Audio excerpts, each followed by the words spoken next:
Hey everyone, Stacks here, sitting here, sipping on a cherry Coke. And on my way home today, I decided, just spur of the moment, that I wanted to swing by and pick up Marvel's X. And I'm glad I did. It's a good book. I'll talk about it here in a minute. It's Alex Ross and Jim Krueger as your... Come on now. Jim Krueger as your writers, and Well B is your artist.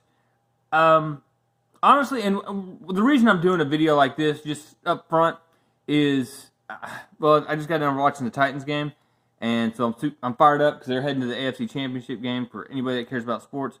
But editing takes a lot of time, and sometimes I just want to sit down and be able to talk about a comic, and put the video up, and that be that. And that's kind of where I'm at right now. I don't think it's going to be my standard of presentation. I prefer the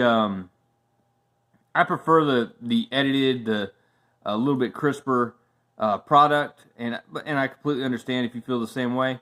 But maybe about one of these a week. I really want to see how it does and get y'all's feedback on the end product. So I do heavily edit myself, especially when I talk. So this is really a test in seeing how well I can my basic presentation of this has improved. I mean, you can go back and watch some of my older videos, and they're rough. I hope I've grown as a YouTuber. Well, I know I've grown as a YouTuber because of a lot of good feedback I've had from some friends, and have really helped me along. But Marvel's X, which I keep wanting to call it Marvel X, but Marvel's X, it's a non-continuity book. It's outside the Marvel continuity. Which don't laugh when I say Marvel continuity. I know you laughed inside. But I wasn't going to pick this up, but my LCS guy kind of got me on New Comic Book Day, and I was like, well, you know what, I'll come back and pick it up. Why not? So the book starts out, you have this scene with Spidey, Cap, and Iron Man, and you're getting basically just a rundown of him. And it's kind of this, it's very childish in its rundown, and that's honestly because come on now. It's because this kid is just sitting playing at the playing on the table. But you have this dialogue going in the background while he's playing and he's having a really good time. You're hearing about this scabbing and this skin disease and this what turns out to be a mutant virus. And you can see it here, the scabbing on this guy's neck. And what's happening is basically this scab grows to the point where it becomes a chrysalis, a cocoon.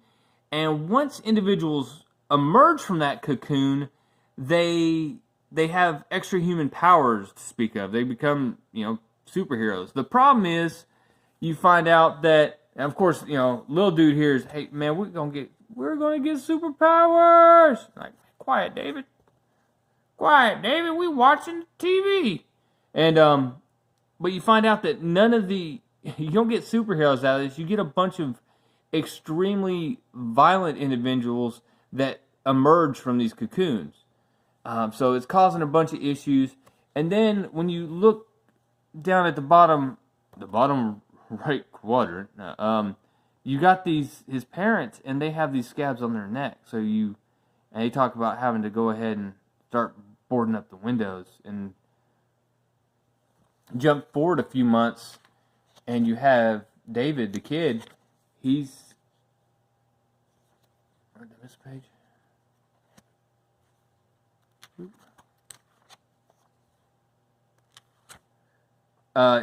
You have David. He's basically taking care of everyone at this point. Man, I know I missed a page here. Sorry about that. Sorry about this, guys. Yeah, like I said, he's sitting there, watching TV.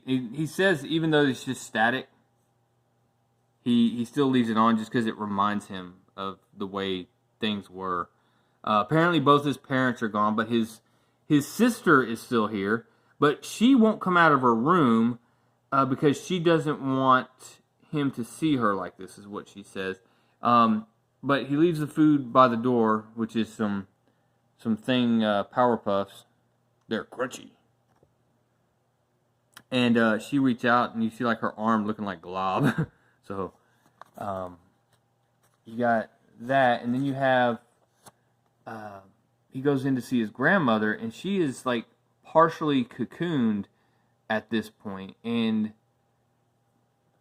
he offers her some cereal, and she just smiles and tells him, I'm going to be leaving soon. And you find out through the conversation that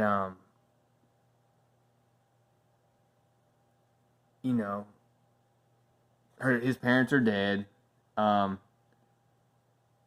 she says that the virus is only bringing out what people really are. Your mom and dad were killed at the mall when it was overrun by predators. So these people, the violence has not gone away, and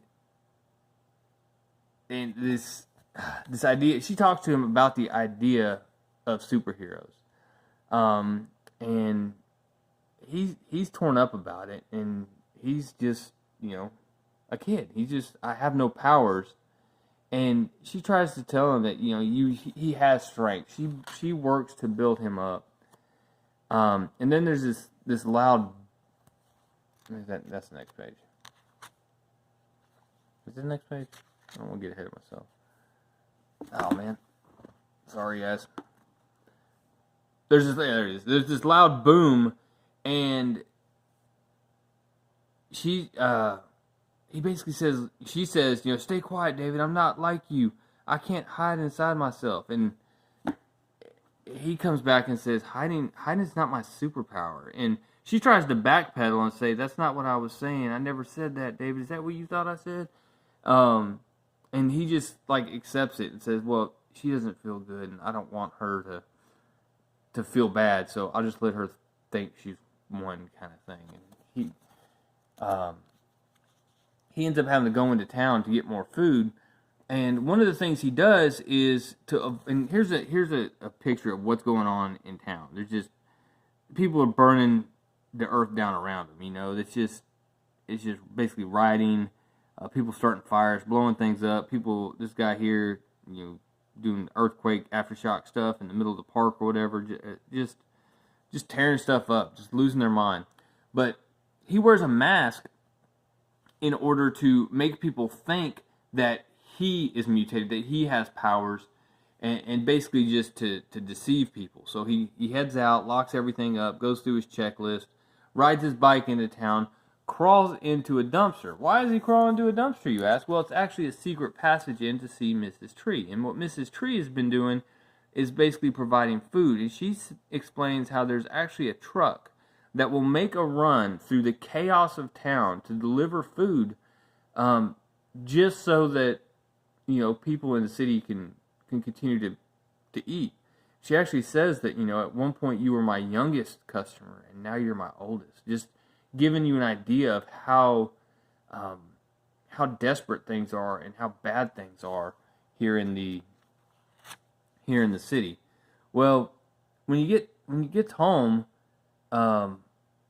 he hears a scream, and he freaks out. He grabs a hammer, runs in, busts the I'm sorry, I'm over here. He hears the scream. He busts in, grabs a hammer, knocks the doorknob off his sister's room, and runs in there. And he sees this, and he's screaming, "What have you done with her?" And she's just, you realize real quick, when she says, "It's me, David. It's April," when she's got tears running down her cheek. But she basically says, "Look, I can't do this anymore. I can't stay here." And she says, just like everybody else does, is, "I wish I were like you, David, but I'm not. I'm sorry." And she flies off, and he says, "Oh, I wish." And then he kind of trails off, and then he goes and visits his grandmother, and she's passed. And he's realizing real quick he has nothing here. He's kind of done with it. He wants to go to the heroes. He decides he's going to make the trek to New York, because that's where the heroes are. Well, he heads out the door, and real quick he realizes, I'm not wearing a mask. And that was kind of dumb, because real quick he draws the attention of some of these mutants who Apparently, they ain't looking for what's in his backpack to eat. Apparently, they're out here eating people. Well, he's cornered like a rat, and it's not looking good. And then Optimus Prime shows up and runs everybody over. No, I'm kidding. It's not Optimus Prime, but it's a dude in a big 18-wheeler, and he just smashes through these guys. He steps out, puts a round off in the air with a shotgun, and rounds up the kid, and introduces him, helps him up, and gets him in the truck. And from there, you don't find out a lot about him. You just find out that, he's kind of a good dude. He's, David tells him he's out there. He's looking for the superheroes. He still believes in heroes, and with that, he just says, count yourself among them, do you? And he's talking to the kid, and he tells him he's heard a lot of stories, but nothing real good. Anyways, he the kid ends up passing out, and he kind of leaves, or the book ends with this this last quote. I hope they're there. I really do, but I have to be honest, there's very little guarantee that there are any heroes left. And he also, before that, it's a really cool quote: the road ahead can be a whole lot more dangerous than the home you just left behind, kid. And, David's just passed out, man. He's just asleep there in the cab of the truck. But overall, good book. I'm interested in it, and like I said, it's not a main continuity book. It's something different. It really, really reminds me of the Brandon Sanderson book, Steelheart, which is highly recommend you checking that out. If you're not a person who can sit down and read a book, I recommend Audible. They do a 30-day free trial. You can just download, I think it's one free book, Steelheart by Brandon Sanderson. It's part of the Reckoners series. It's a 3-part series. Really good book for people that like superhero comics. The premise of the book is that people just randomly start getting superpowers. The problem is that nobody that gets there's no superheroes. There's only villains. And you really quick go into a post-apocalyptic kind of, splitting of the United States and everything else. It's really cool. Highly recommend anything from Brandon Sanderson. But definitely, if you're into superheroes and superhero comics, check that out. And plus, my link down below, I'll leave a link for a couple of different, the paperback, hardback, all that stuff. If you click one of those and use it to pick it up, I get like a dime or something. So why not, right? Anyways, guys, I hope you enjoyed this. A little bit different. I don't know as far as editing how it went. We'll see. I appreciate you taking the time to watch it, though. Make sure you hit the subscribe button, leave a like, and, of course, leave your comments down below. And let me know what you thought of it, guys. I sincerely appreciate it. I hope you've had a fabulous weekend. That's all I got. Real Comic Stacks. Out.